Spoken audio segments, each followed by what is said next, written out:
가난한 자라고 말하는 마태복음의 구체적인 표현, 심령이 가난하다.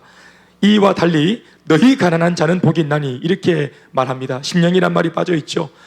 그런데 심령이란 말을 넣으나 안 넣으나 이것은 뭐 매일반 같은 의미일 것이다 라고 보는 학자들도 있지만, 그러나 아마 이것은 누가가 의사로서 꼼꼼하게 사람들의 어떤 형편들을 잘 살피는 사람이니 또 약간 좀 이분이 조금 이제 이런 부분에 있어서 이성이 좀 발달하는 그런 부분들도 있으니까 누가가 이러한 부분들을 놓치지 않고 그대로 기록했을 가능성, 이런 것에다가 학자들은 힘을 두기도 합니다.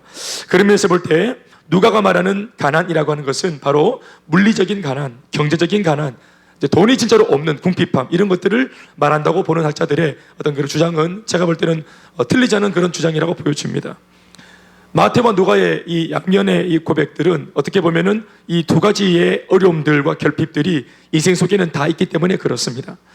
사람들은 심령도 가난할 수 있고 실제로 돈이 없어 가난할 수도 있고, 이 두 가지는 죄다 인간한테는 아주 심각한 그런 결핍이고 문제입니다. 동의하십니까?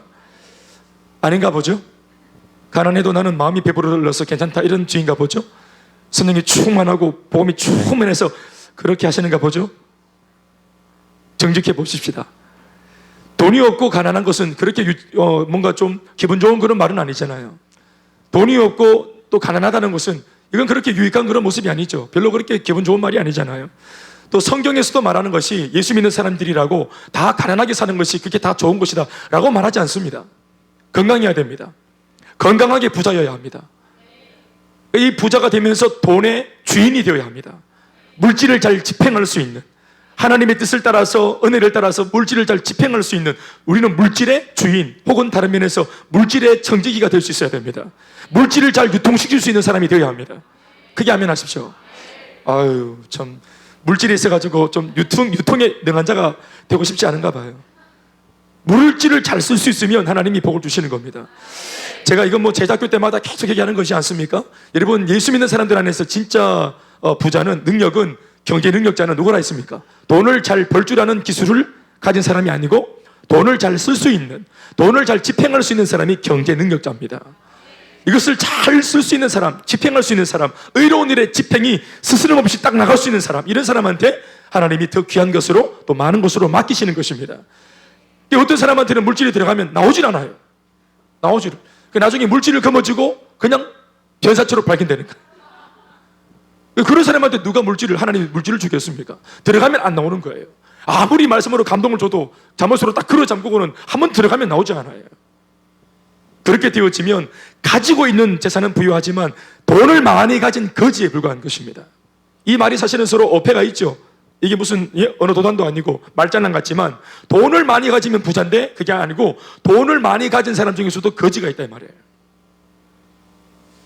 마태복음의 기록을 보면 가난의 의미를 심령 혹은 마음의 가난에다가 뒀고, 누가의 기록을 보면 가난의 의미를 물리적인 가난, 재정적인 가난, 실제로 돈이 없는 그런 가난에다가 두고 기록했음을 알 수 있습니다. 정작 이 말씀을 한 입으로 설교를 하고 계시는 예수님의 입장을 묵상해 보면 결국 이 두 가지의 경우 모두가 다 무엇인가 치명적인 결핍의 상태에 놓여 있는 사람을 가리키고 있다는 것을 알 수 있습니다. 돈을 가지고 있으나 뭔가 문제가 있다는 거예요. 돈이 없어도 문제가 있고, 그러니까 심령이 가난한 사람 중에는 돈이 있는 사람도 있어요. 마태복음의 기록에 보면은 심령이 가난한데 물질이 없어서 어떤 문제를 만나기 때문에 심령이 가난한 게 아니고, 획일적으로 돈이 있고 겉으로는 잘 나가지만 심령이 가난할 수 있어요, 없어요? 있죠. 동감하시죠? 그런 경험이 있잖아요. 돈을 많이 가졌는데 마음이 가난했던 경험. 사모님, 결혼해서 새댁인데 내 남편이 이제 옆에 생기고 1년 동안 함께 살아서 이게 참 새로운 인생이 열렸음에도 불구하고 남들이 모르는 그런 내 마음속에 결핍이 찾아왔던 경험. 남편 모르게 말해보세요. 있죠? 그때 이제 친정엄마한테 전화하게 되는 이런 경험들이 있잖아요. 박인찬 모르게. 알고 보면 박인찬도 마찬가지였던 경우가 있지 않았겠나. 그러니까 가져도 심령이 가난할 수 있다 없다? 곁에 사람이 있어도, 물질이 가득 있어도 심령이 가난할 수 있다 없다? 있죠. 그러니까 이 두 가지의 공통분모가 뭐냐 하면, 심령이 가난하든 아니면 진짜로 돈이 없어 가난하든 아니면 물질이 있든 사람이 있든 뭔가를 갖추었든 중요한 거는 이 두 가지 표현 속의 공통분모는 뭔가 안 행복한 거예요. 중요한 거는 안 행복해요. 누가가 본 가난은 비록 진짜 돈이 없거나 돈이 충분하지 못한 물리적 문제에 놓인 사람이지만 결국은 돈의 결핍이 심령의 결핍으로 빠르게 옮아가고 있는 사람임을 말한다고 봅니다. 돈이 없으면 실제로 그 사람의 마음이 낙심과 좌절로 무너지게 되어 있습니다. 실제로 그렇습니다. 누가 뭐라고 하지 않아도 누가 뭐라 하는 것 같고, 내가 브랜드 박힌 옷을 안 입고 있으면 아무도 뭐라 하지 않는데도 스스로 눌리고, 우리 그래서 최소한 옛날에 나이스 정도는 입어줬잖아요. 나이키까지는 못해도 우리 저기 소나시장, 번개시장에 가서 우리 엄마 손잡고 가서 나이스 이런 거 샀습니다. 나이스, 나이키 쫙 올라가는데 뒤에 짝대기가 딱 껴져 있는 거예요. 그래서 바지를 내려가지고 이 짝대기를 감추고 나이키인 것처럼 그 옛날에는 친구들이 나이키 신고 다니면 막 엄청나게 좋아, 대단하다고 했거든요. 그런데 막 구슬 따먹기 하다가 한 번씩 올라갈 때 있는데 그때 나이스네! 이러면 막 바지를 찢고 싶은 마음에서 충동이 생기고 이런 거 있잖아요. 그런 것이 옛날에 있었지 않습니까? 그러니까 가난하면 누가 뭘 안 하는데도 스스로가 결핍을 느끼고 통증을 느끼는 거 있죠.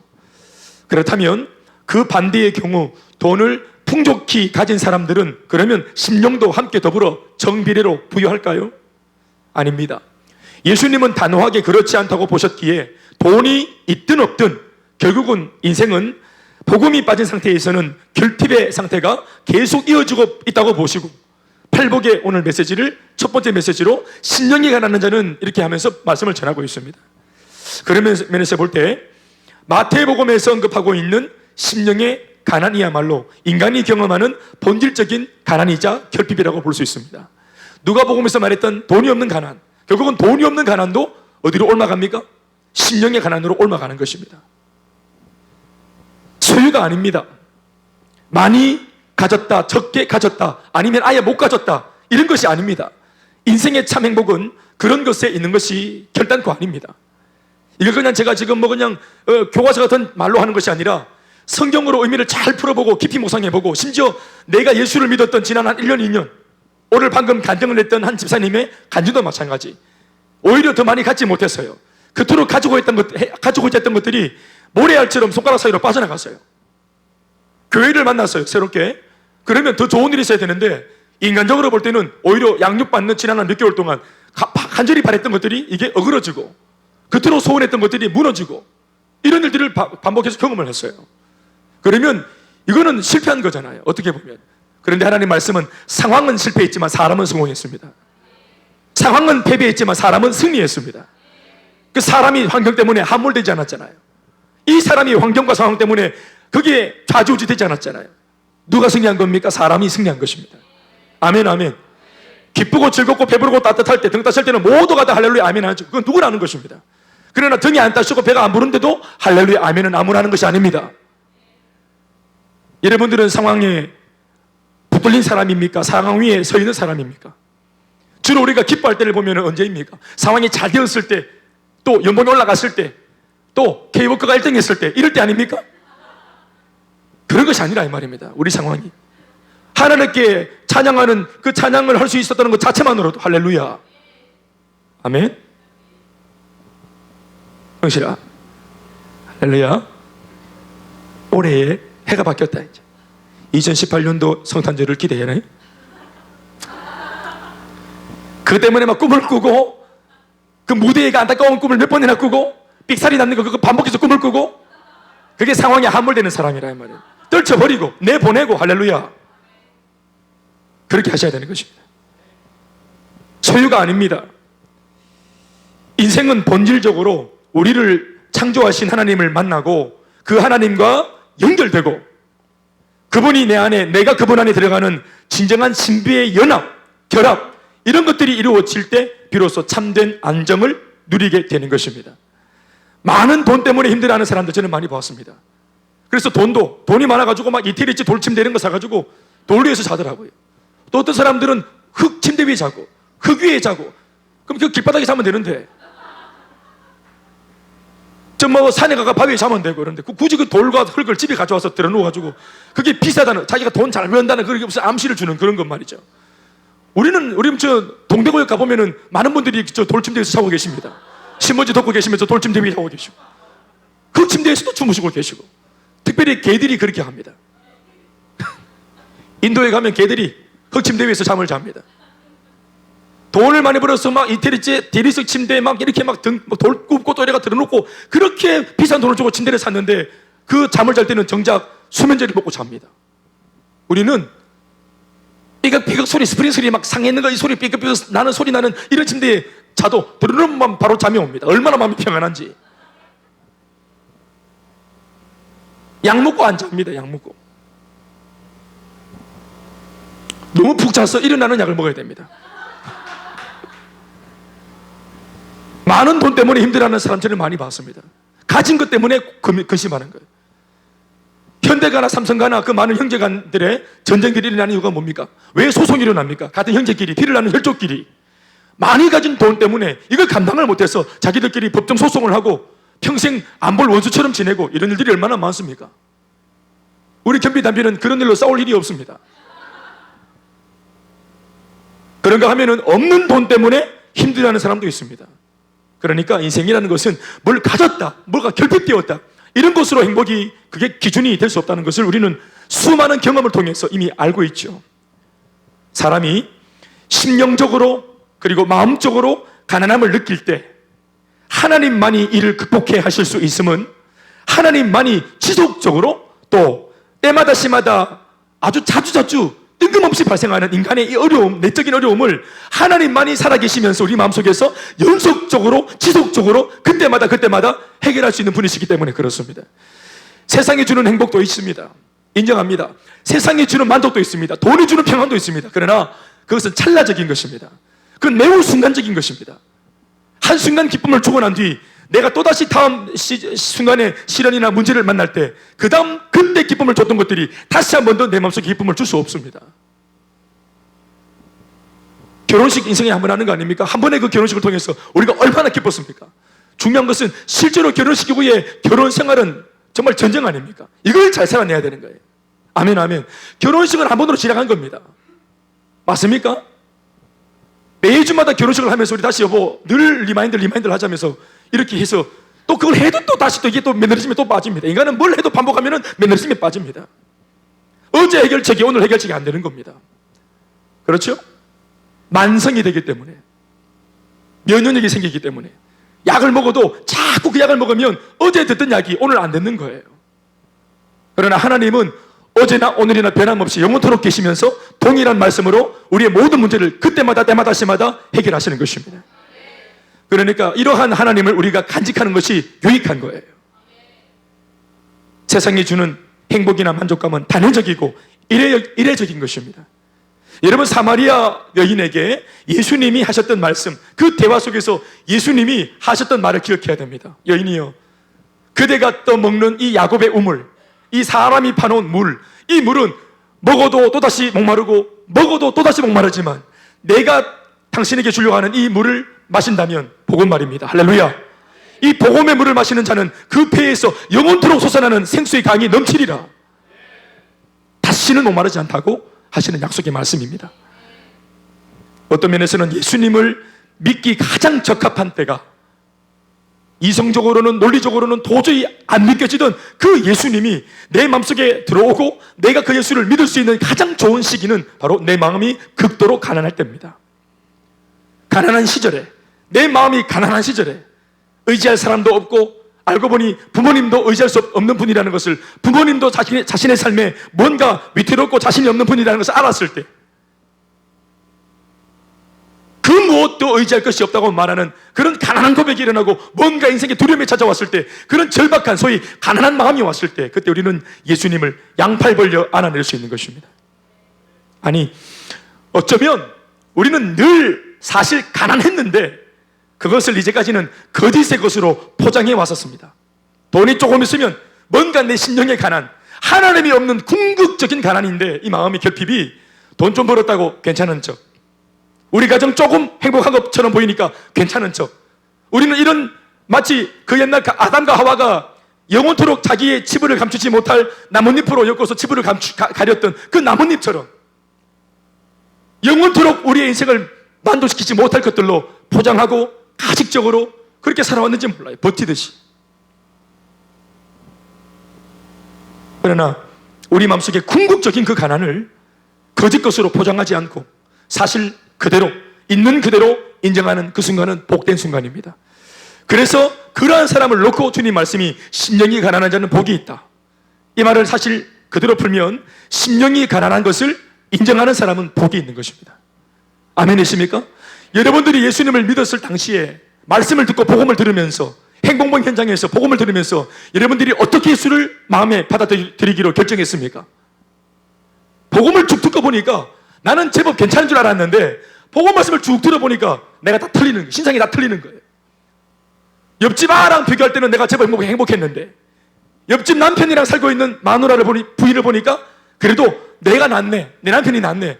비교적으로 나는 괜찮았는데 말씀이라는 절대 기준에 입각해서 내 삶을 딱 틀어보니까 내가 얼마나 지금 궁핍한 삶인지, 내가 얼마나 초라한 삶인지를 말씀에 띄어서 발견하게 되어지는 것이. 아멘, 아멘. 옆집보다는 나아요. 다른 교회보다는 낫습니다. 그러나 하나님 말씀에 띄어보면 모두가 다 처참한 겁니다. 그래서 우리가 양손을 들고 항복을 했던 것이에요. 더 이상 꾸미지 않기로, 더 이상 버티지 않기로. 그래서 항복하는 그 순간 예수님을 결국은 가장 마음이 극도로 가난했을 때 그것을 인정해도 내가 안전하다, 복음을 듣고 있는 이 순간 이곳이 안전하다, 이것을 우리가 인정했을 때 나를 기꺼이 다 털어내고 주님을 마음에 영접을 했던 것입니다. 심령이 가난한 자는 복되지만, 아니 심령이 가난한 것을 정직하게 인정하는 사람은 복되지만 그 심령의 가난함을 거짓의 것으로 숨기고 은폐시키는 사람은 진짜로 불행한 사람이에요. 심령이 가난한 것도 불행한데 그것을 숨긴다고, 연기한다고 얼마나 수고가 많습니까? 괜찮은 척. 동창 모임 갈 때마다, 학무 모임 갈 때마다 무언가 삶이 자신 없으니까 치장을 하고 꾸미고 또 막 장롱 다 이래가 있는 거 없는 거 다 막 손에 끼고 이래가 나와가지고 막 괜찮은 척, 나는 내 남편 때문에 행복한 척, 이렇게 막 뽐을 내고 집에 들어오면 얼마나 피곤이 옵니까? 피곤해가지고. 연기하면 이거 인생이 피곤합니다. 사랑하는 여러분, 우리의 심령을 가난하게 만드시는 것이 하나님의 의도입니다. 아멘입니까? 그래서 예수 믿기 전에 열심히 살았는데도 안 되는 거야, 일이. 불신자 시절에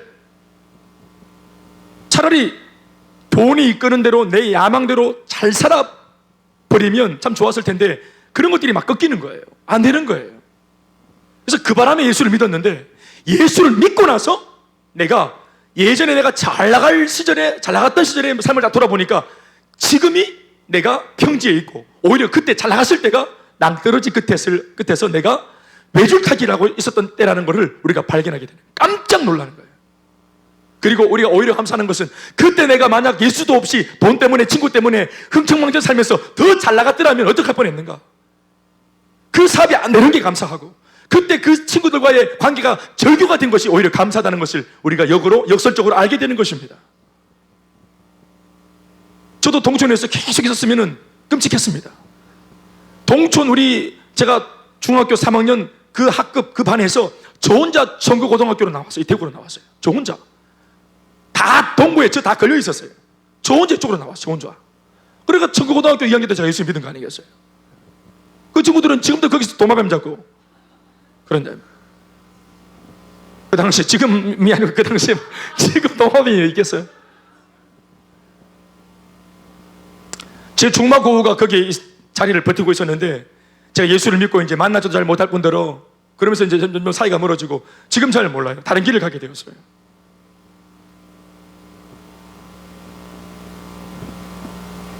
제가 묵상을 해봤을 때 심령이 가난하다, 이 심령의 가난은 몇 가지의 단계를 통해서 지속적으로 반복적으로 일어나는 것이라는 걸 제가 알게 되었어요.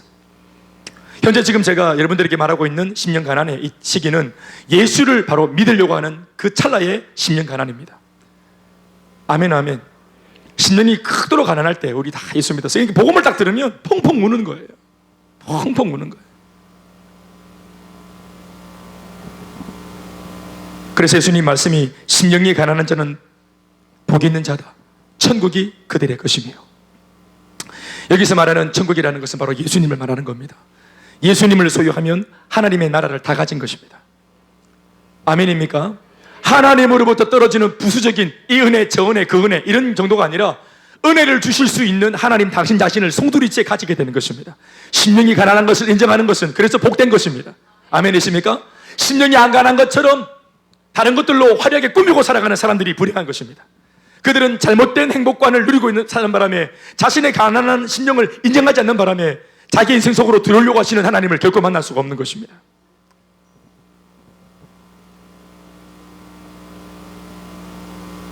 심지어 예수님을 믿게 되었다고 할지라도 처음 얼마간은 여전히 심령의 가난을 겪게 되고 무엇인가를 향한 목마름은 계속 필 수 있습니다.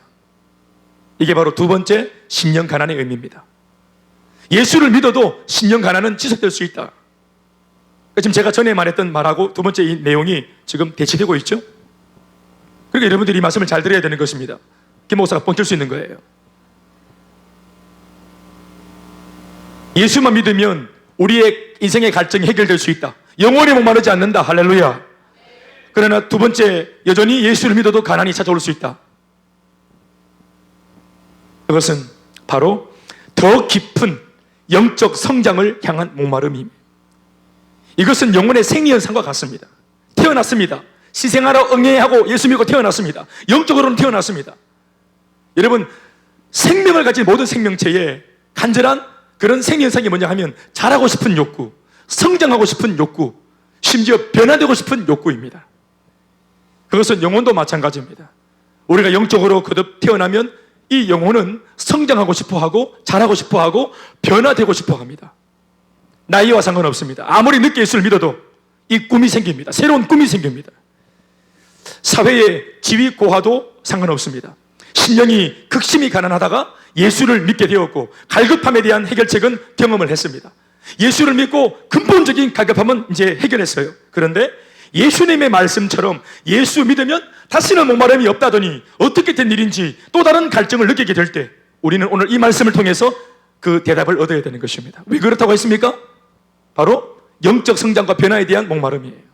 영적 성장과 변화에 대한 갈급함. 예수 믿기 전에 경험했던 갈급함, 그로 인해 복음을 접했고 예수 믿게 되었고 이후에도 나는 뭔가 신앙생활 하면서 갈급함을 경험했다. 오늘 우리 자매가 말했던 그 간증 속에 나오지 않습니까? 아멘, 아멘. 결국 성장과 변화의 갈급함과 목마름이 있는 사람이 기도하게 되고요, 이런 갈급함이 있는 사람이 말씀을 주목하게 되고요, 더 나아가 이런 사람들이 순종도 하고 충성도 하고 헌신도 하게 되니 이런 면에서 심령이 가난하다는 것은 큰 복인 줄로 믿습니다. 결국은 그런 사람이 그러다가 천국을 더 크게 경험하게 되고 하나님 나라 그 은밀한 세계에 더 깊은 것을 통달하고 체험하게 되는 것입니다. 할렐루야. 결국 하나님의 나라의 비밀은 심령 가난을 통해 간절하게 하나님을 요청하는 사람들을 통해서 밝혀지고 드러나고 나타나게 되는 것입니다. 그런 면에서 예수님을 믿고 난 처음 순간 그 성도가 처음으로 경험하는 것은 바로 홍해 바다를 건넌 구원받은 기쁨과 동시에 광야의 새롭고 낯선 상황이 주는 황당함에 다소 당황스러움을 겪기도 하는 것입니다. 사실은 홍해 바다를 건너도 구원을 받아도 당황이 온다 이 말이에요. 왜냐하면 가나안 땅에 가야 되는 성장과 성숙해서 가나안 땅에 입성해야 되는 미션이 주어지기 때문에 그런 것입니다. 아멘, 아멘. 그러니까 홍해 바다를 건넌 사람은 가나안 땅에 대한 간절한 사모함과 목마름이 있어야 되는 것이에요. 아멘, 아멘. 그런데 그럼에도 불구하고 예수를 처음 믿게 되면 제일 먼저 경험하는 것이 광야입니다. 이 광야, 영적으로 말하면 광야와 같은 상황을 만나게 되는 것입니다. 광야가 뭡니까? 아무것도 없는 것입니다. 비어있는 것입니다. empty, 완전히 비어있는 것이에요. 여러분, 이스라엘 백성들을 생각해 보십시오. 이전에 그들이 홍해바다 건너기 전 저편에 있을 때는 모든 것으로 가득 차 있던 고대 근동 도시 중에서도 가장 강력한 그런 메가시티였던 애굽 이집트에 있었습니다. 이집트는 고도로 문명이 나름대로 발달되어진 고대 그런 그 대도시였습니다. 그 도시는 부족한 것이 없었습니다. 굉장한 것들이 있었습니다. 당시에 삐까번쩍한 것들이 가득 있었던 것입니다. 그러니까 그런 도시에서 이 히브리 백성들, 이스라엘 백성들이 살지 않았습니까? 400년 동안이나. 날마다 그 화려함과 빛나는 것들 속에서 눈으로 보고 몸으로 체험하면서 그 나라에 살고 있었지 않습니까? 광야와 완전히 반대가 되는 그 땅에 살고 있었지요. 그렇게 살다가 각중에 모세를 만나서 홍해바다 건너고 뭔가 꿈을 꾸고 모세를 따라가면 잘 될 수 있을 거라는 꿈을 가지고 그렇게 홍해바다를 건넜는데, 건너고 나서 구원의 기쁨 때문에 막 찬양을 하고 행복하다 하고 딱 노래 부르고, 야 역시 모세 따라오길 잘했다, 홍해바다 건너길 잘했다 하고 막 노래를 부르고, 이 감격이 순식간에 사라지고 나서 딱 돌아보니까 광야인 거예요. 예수 믿고 경험하는 것이 구원의 기쁨은 잠시고 돌아보니까 현실은, 그래서 옛날 수천고 다 끊고 세상 친구 다 끊고, 그래 다 끊고 다 끊었는데, 그래서 신앙생활 다 결정했는데 딱 돌아보니까 뭐 없어. 그러니까 우리 탁재성 형제가 내 친구 다 끊었는데 그러면 새가정 모임 매일마다 하든지, 이렇게 좋은 모임, 나가 세상적인 걸 끊었으니까 영적인 모임들 좀 많이 만들어 주든지, 이렇게 불평을 하더라고. 셀 모임을 일주일에 몇 번씩 있으면 좋겠다고. 셀 리더 시급할 소리겠지. 그러니까 실제로 예수를 믿고 모든 걸 뒤로 하고 애굽의 화려한 것들을 다 던지고 우리가 예수 믿기로 해서 신앙생활에 딱 뛰어들었지만, 제일 먼저 그 예수 믿는 초년병이 경험하는 것은 광야입니다. 첫 번째 광야의 의미가 뭐냐?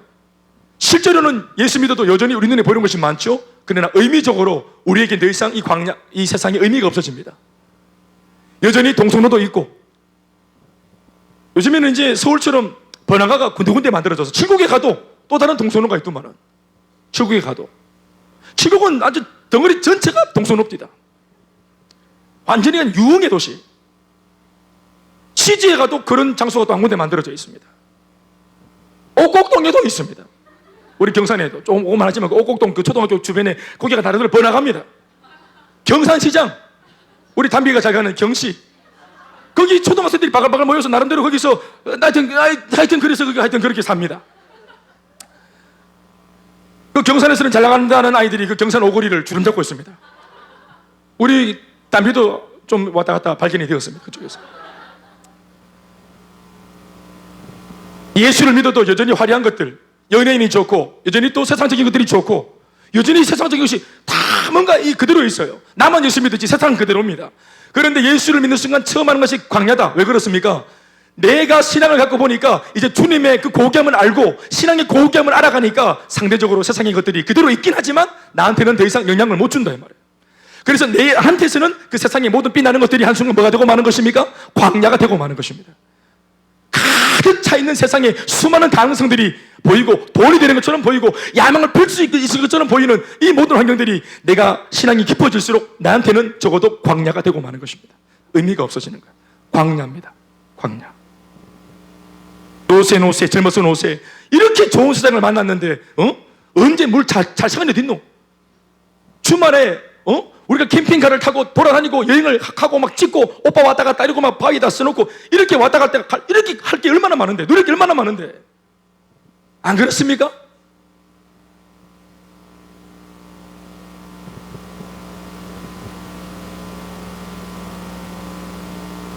근데 그 모든 것들이 더 이상 이제 내게는 의미가 없어진다 이 말이에요. 그래서 광야가 되는 것이에요. 광야가. 그리고 두 번째로는 실제로 광야는 아무것도 없지요.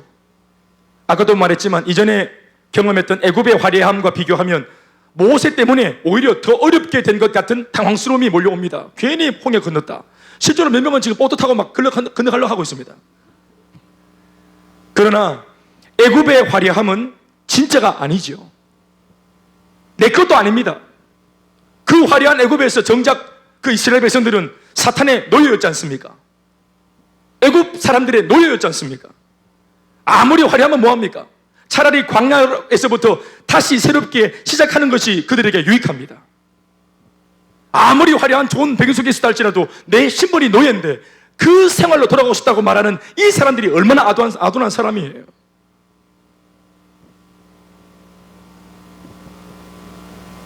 중학교 시절에, 고등학교 시절에 경주에 뭐 저런 데 불국사 뭐 이런 데 가서 막 찍은 사진들이 있어요. 막 V자 그리고 막 이렇게 2학년 2반 우리 수학 선생님, 사범대를 졸업하고 처음 교사가 되어서 들어왔던 대학생 티를 갓 벗고 교사가 된 여선생님 강수연을 닮았어요. 강수연을 닮은, 강수연 누군지 모르죠 너희들. 세계에 빛나는 여배우가 있다. 강수연. 강수연 아십니까 여러분? 강수연 알아도 그분이 찍은 영화는 좀 고려하셔야 됩니다. 뭘 어떻게 하시는 거예요 여러분들은? 그 강수연 닮았습니다. 선생님이 이름이 하복혜입니다. 하하하 웃으면 복 나간다, 헤헤헤 웃어라. 제가 이름을 붙여줬습니다. 그 당시에 별명을. 하복혜 선생님. 중학교 2학년 때 수학여행 갔는데 거기서 막 경주에서 막 또 부산에서 놀다가 차를 타고 돌아오는데 피곤하고서 애들이 밤새고 이러니까 피곤해가 마지막 날 다 막 지쳐서 잠드는, 그 아이들이 차에 다 타고 있는데 선생님이 제일 마지막 딱 올라타서 이제 가는데 아무도 자리를 양보 안 하는 거예요. 선생님들 앞에, 선생님 앞에. 그렇게 선생님 좋다 하면서도 저가 피곤하니까. 그래서 제가 시골에 있는 김대현이 학생이, 제가 안내양 그 뒷문 여는 그 자리 맨 앞에 앉아 있다가 선생님이 너무 힘들어, 선생님 여기 앉으세요 하고 제가 중학교 2학년 때 자리를 내가 딱 내드리냐, 선생님이 아니야, 강수연 선생님이 아니라는 거예요. 그래서 내가 맞다 하고 앉으라. 선생님이 앉아, 그래 너 참 착하다 대현이 하고 딱 앉으시는데 선생님이, 대현이 너도 다리가 아플 수 있으니까 또 가는 길이 머니까 자도 괜찮으니까 선생님 무릎에 앉아라 하는 거예요. 강수연 무릎에 앉아서 왔어요. 이게 꿈인지 생신지 정신이 아득했어요. 중학교 2학년이 뭘 하겠나마는 그래도 하여튼 본능적으로 정신이 아득한 거예요. 강수연 옆에만 앉아도 정신이 아득할 건데 무릎에 앉아서 왔으니까 정신이 얼마나 아득하겠어. 그래서 제가 막 어떻게 앉았는지, 엉덩이에 힘을 줬는지 뺐는지 기억도 안 나는 거예요. 근데 나도 모르게 정신을 차리니까 선생님 품에 안개가 있더라고. 잠이 들어가지고 무릎 위에 앉아있다가 나도 잠드니까 선생님이 이래 안아준 거예요. 그래서 제가 사실은 이제 고백이지만 우리 김지연 사모 품에 말고 처음으로 안겼던 품이 있었던 거예요. 그러니 보십시오 여러분, 그때 그 친구들, 그 재미들, 이런 추억들, 이게 세상적으로 할 말도 있고 얼마나 추억들이 있습니까? 그런데 제가 예수 믿고 은혜가 깊어졌을 때 그 사진들 다 찢었어요. 그 당시 막 경주 불고사에서 막 이러고 있는 거, 그거 웃고 있지만 그 당시 제 삶이 제일 비참했어요. 그 당시 우리 집은 제일 비참했어요. 아버지한테 막 두들기 맞고 나왔어요. 그 수련회 그거를, 수련회란다, 그 수학여행 그거. 그리고 수학여행 그 사진 찍고 집에 가서 또 술 취한 아버지한테 두들기 맞았어요. 그런데도 뭐가 좋다고 이렇게 하고 찍은 거예요. 꼴보기가 싫은 거예요. 이제는 진짜를 제가 찾았기 때문에 그 옛날 진짜가 아닌 그 거짓된 웃음과 미소를 추억할 필요가 없어. 아멘입니까? 그러니까 찢어내도 괜찮은 거예요. 아멘 아멘. 애굽에서 여러분, 애굽이 아무리 화려해도, 아무리 강수연 무릎에 앉아서 가도, 애굽에서 줬던 것들이 너무너무 많았지만 거기에서 나의 신분은 노예였지 않습니까? 광야에서 아무리 힘들어도 그렇지, 주님 따라가기에 아무리 버거워도 그렇지, 할 말이 있고 안 할 말이 있지. 그들이 뭐라 했습니까? 애굽으로 다시 돌아가게 해달라고. 우리를 왜 건졌냐고, 우리를 왜 살렸냐고. 이게 할 말입니까? 이걸 막 입을 이렇게 아무리 하나님의 사람이 은혜가 떨어져도 할 말이 있고 안 할 말이 있지. 옆에 사람 인사합시다. 할 말이 있고 안 할 말이 있지. 제 말 맞아요 틀려요? 아멘 좀 하소. 그렇죠? 받은 은혜가 있는데 어떻게 그렇게 말할 수 있어요? 여러분, 그렇고 세 번째, 광야가 아무것도 없다는 측면만 보지 말고 광야가 아무것도 없고 비어있기 때문에 내가 이제부터 만들어갈 수 있는 거예요. 예수 믿으면 새로운 도화지를 받은 겁니다. 예수 믿고 광야가 됐다는 것은 새로운 인생의 도화지를 받았습니다. 아멘입니까? 새로운 그림을 그려가면 돼요. 이전에 나도 모르게 멋지게 쓰고 싶었던 그 그림, 또 이야기, 나도 모르게 호작질을 했어요. 이거 다시 물을 수 없는데 예수 믿으면 다시 새 것이 될 수 있는 겁니다. 아멘 아멘. 얼마나 좋은 기회입니까? 이전 것은 지나갔으니 보라 새 것이 되었다. 새 인생, 새로운 출발, 새로운 시작. 이것이 그날 그 시간 예수 믿는 순간 우리에게 주어지는 거예요. 그리고 더 나가서 영적 성장과 변화에 대한 갈급함이, 나는 아직까지도 은혜를 많이 받았지만 광야입니다. 주님, 나는 멀었습니다. 이런 광야의 고백이 나오는 사람들이 그림을 그려갈 수 있는 것입니다. 이만하면 되었다 하는 사람들이 아니라, 꼭 그림을 뭐 쳐야 됩니까? 하나님 여백임이 아닙니까? 하나님께서 채워라. 네 입을 넓게 열어라. 채워라. 성령이 충만해라. 신앙의 기준은 성령이 충만한 거지, 성령이 떨어져서 덜 떨어진 것이 아닙니다. 성령 안 충만한 게 기준이 되면 안 된다 이 말이에요. 열정적으로 예배 드리는 것이 우리의 기준점이에요. 그런데 이런 기준이 되는 사람들이 교회 안에 소수입니다.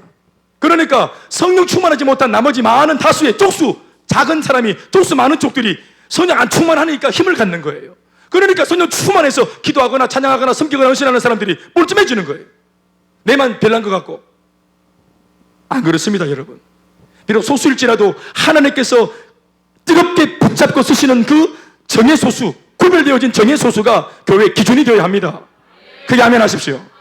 그리고 여러분들이 그 기준이 되시길 주 이름으로 축원합니다. 선배들이 안 했습니까? 못했습니까? 앞서 그렇게 은혜 받고 훈련 받고 그럼에도 뭔가 이상적인 공동체를 못 그렸습니까? 네, 그렇습니다. 우리 교회는 아직까지 만 7년인데 아직까지도 요다엘이나 주니어나 청년부는 제대로 된 기름이 아직까지 100% 나오지 못했습니다. 지금도 과도기 속에 있습니다.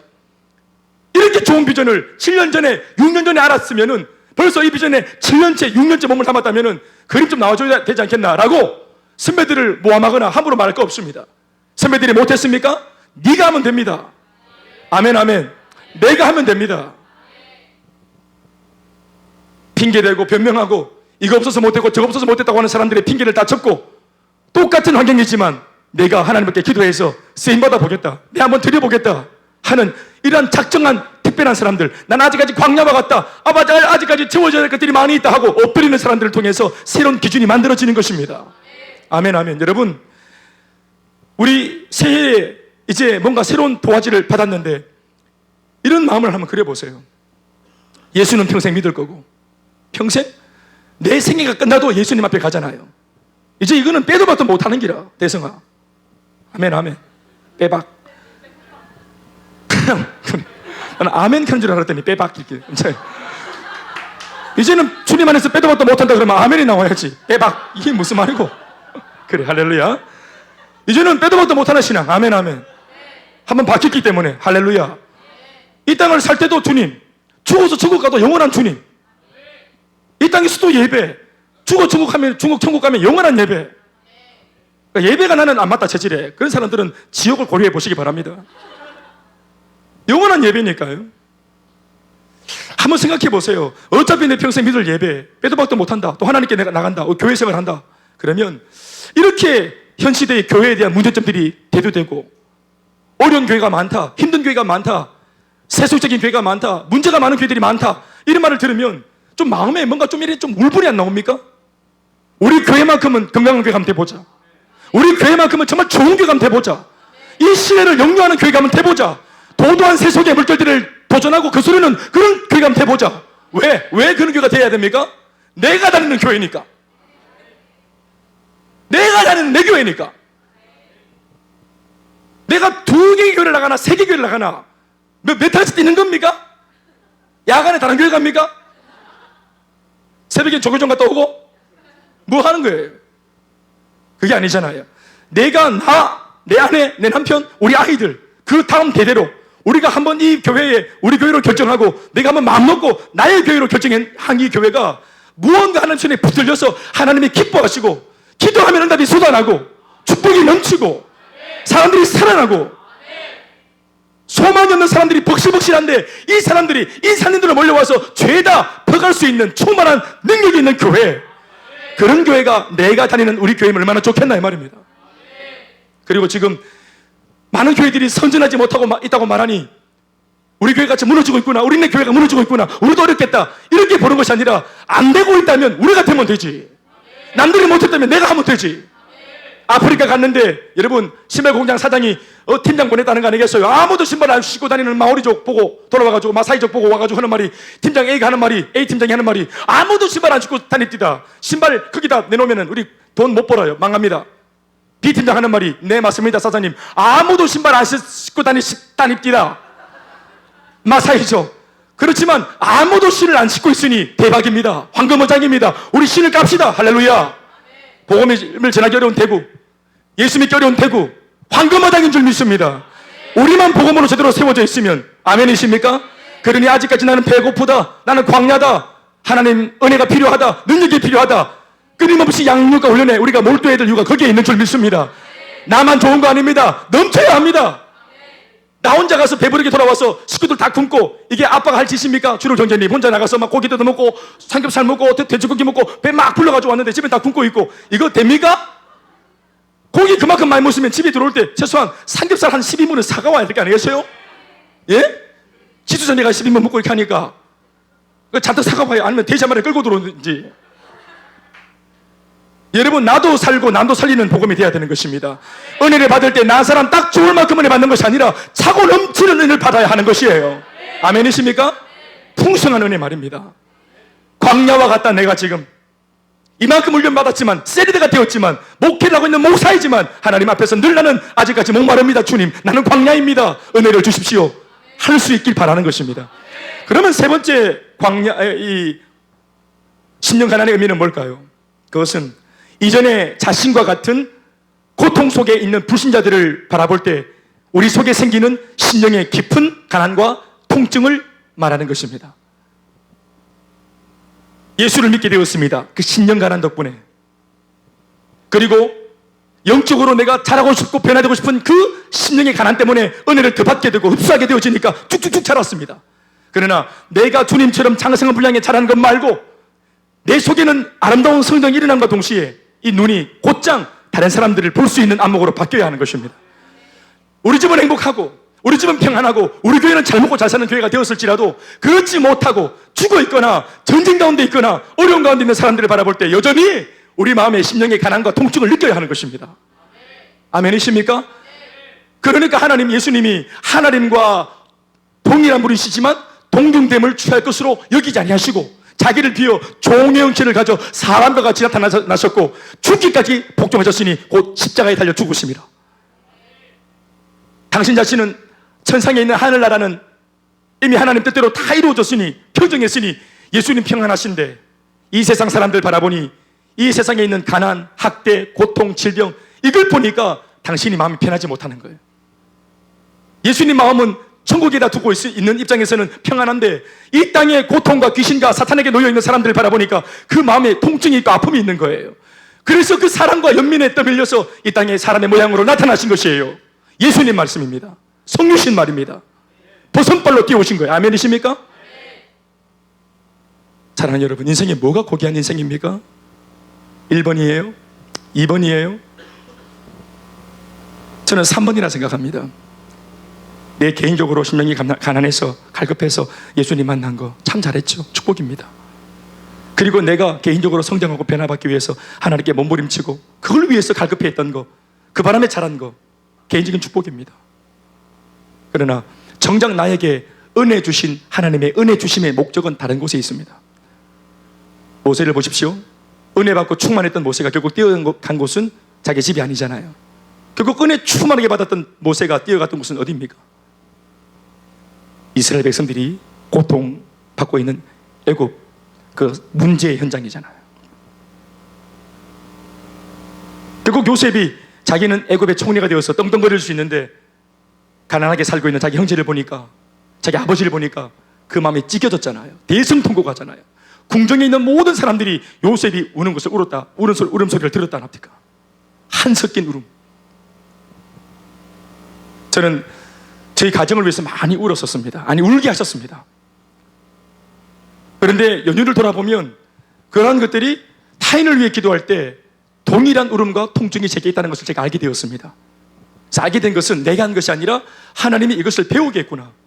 사람들의 인생 속에 있는 아픔이 뭔지 이걸 느낄 수 있는 마음을 내게 장착시켜 주시고 그 예수님의 심장을 이식시켜 주셨구나. 이걸 알게 된 것입니다. 그럼 여러분들의 지난날 인생의 고달픔들이 이게 무엇을 위한 스토리인지, 즉 어디까지 인생의 이야기가 가야 되는지를 금방 알아차리게 되는 것입니다. 여러분, 열방이 주님께 다 돌아오기 전까지 우리는 결코 이 10년 가난에서 완전할 수 없습니다. 10년이 가난한 이 상황에서 우리는 아무도 자유할 수 없습니다. 우리 이웃들, 일가와 친척들, 예수 믿지 않는 내 부모와 형제들, 이 지역에 있는 사람들, 이 나라와 민족과 저 북한의 동토의 땅에서 지금도 신음하고 있는 사람들, 비상식적으로 비인격적으로 살아가는, 짐승편으로 살아가는 저런 사람들의 학대와 고통을 생각할 때 우리는 결코 다리를 뻗을 수 없다, 아직까지 부족하다고 말하는 사람일 수 있어야 되는 것입니다. 여러분, 이것을 마지막으로 말씀을 드리겠습니다. 2018년도 모든 사람들이 다 꿈을 가지고 소망을 말하고 뭔가 자기가 잘 되기를 바라고 있습니다. 어떤 면에서는 그 사람들의 잘 되길 바라는 그 소원의 응답으로 우리가 그 사람들의 인생 속에 보내질 것이라고 저는 생각을 합니다. 예수님 옛자도 모르고 막 동해바다 가가지고 막 떠오르는 태양을 향해서 막 내 인생 잘 되게 하려고 막 싹싹싹 빌었던 이 사람의 의미 없어 보이는 그 기도가 동해바다에 떠오르는 해가 아니라 동해바다의 해를 띄워주시는 하나님의 손에 의해서 우리와의 만남을 통해서 자신도 몰랐던 금년 한 해 잘 되게 해주세요라고 빌었는데 이게 봄인가 여름인가 어느 해쯤 어느 한 계절쯤인가 우연인 듯 행복 모임으로 아달이 돼가지고 복음을 듣고 우리 교회에 왔다. 여러분 1월 1일 신정에 저 동해바다에서 저 태양을 향해서 외쳤던 그 기도가 이런 식으로 응답이 되는 것이에요. 우리는 우리의 기도에 만족을 위해 살아가는 사람들이 아니라 다른 사람들의 외침과 다른 사람들의 간절함과 다른 사람들의 소원 성취를 위해서 우리가 쓰여지는 인생이 되면 참 좋겠습니다. 내가 네 기도의 응답이다. 내가 당신의 인생에 당신 기도의 응답이다. 당신이 그토록 바랬던 그 응답, 해답, 그거 하나님이 내 손에 쥐어서 나를 보내셨다. 선생님, 제가 선생님을 행복하게 해드리겠습니다. 옆에 사람들 인사합시다. 선생님, 제가 선생님을 행복하게 해드리겠습니다. 채연아, 채연이는 친구들을 향해서 할 수 있는 말이, 채연아, 너희들 금전 안에 너희들 내 친구에게 감사한 줄 알아라. 막 돌대 같은 거 이상한 것들 막 그 양치기 저 양아치 같은 것들 하고 친구가 아니라 너희들이 하필이면 수많은 인맥 중에서 나랑 친구 된 게 진짜 감사한 줄 알아라. 왜? 내가 너희들 이번 해에 다 살릴 거기 때문에. 내가 막 기도해 풀 거기 때문에. 나랑 친구 된 거 성령 충만한 5천원과 친구 된 거 정말 네 감사한 줄 알아라. 이렇게 말할 수 있는 여러분이 돼야 됩니다.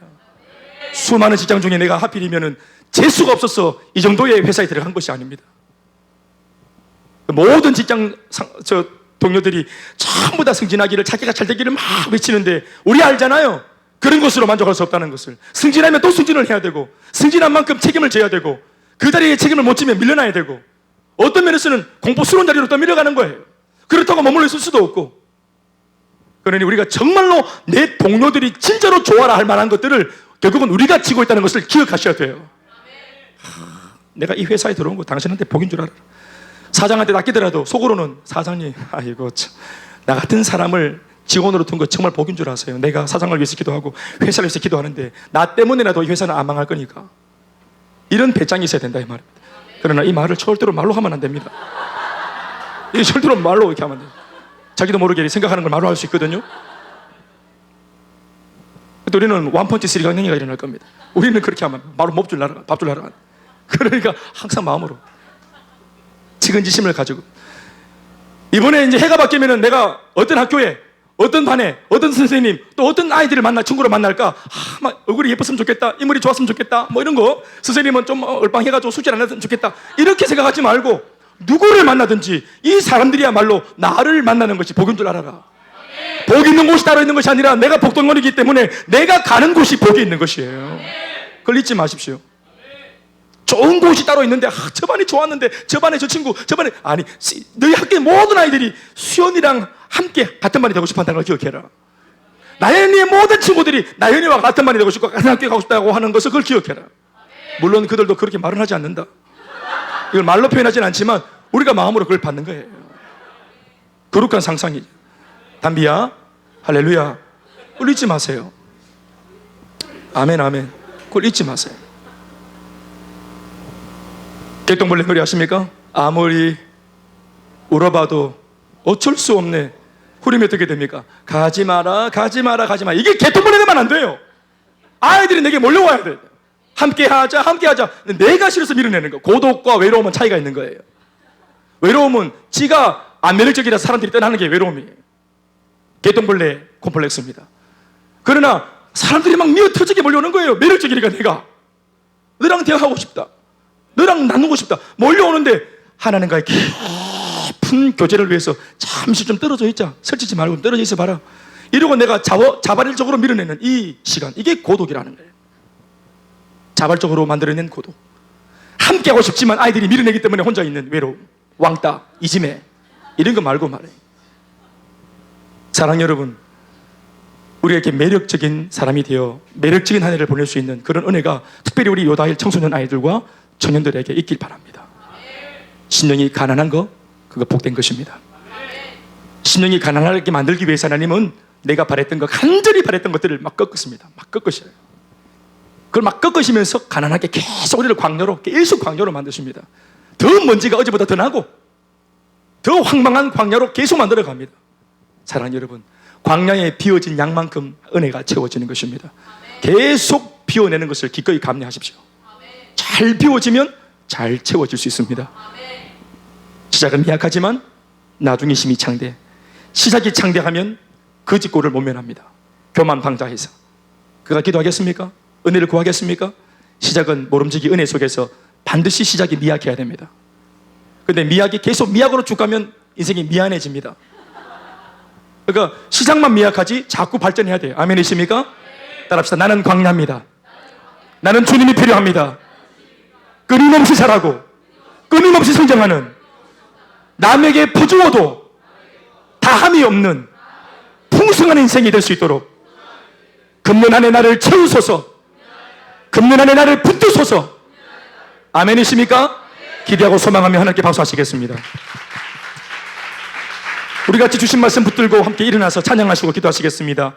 나의 모습, 나의 소유. 우리 같이 찬양하시겠습니다. 일어나십시오.